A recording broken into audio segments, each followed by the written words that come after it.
Dose of Reality.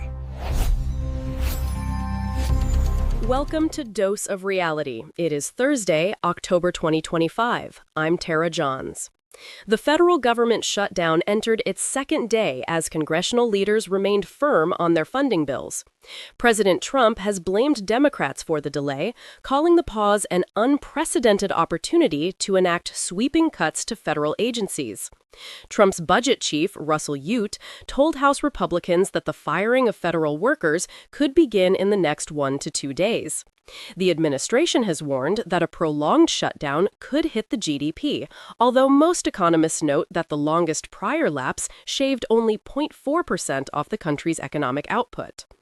A key point of contention is whether Republican leaders will accept a Democratic demand to extend Obamacare subsidies through the end of the year.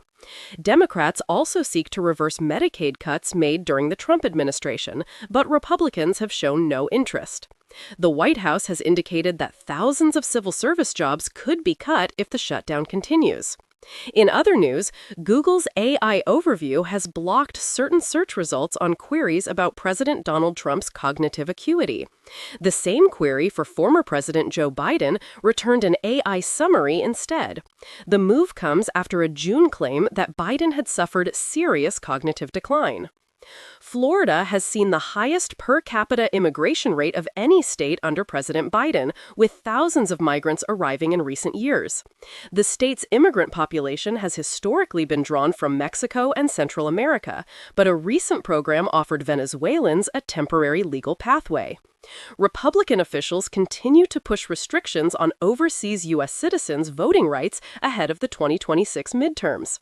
37 states, plus Washington, D.C., allow expatriates to vote if a relative last lived in the state before leaving. Recent lawsuits challenging the legitimacy of overseas ballots were dismissed. Local political coverage includes Phillipsburg Town Council candidate Keith Kennedy, whose background and vision for the council were highlighted in a recent interview.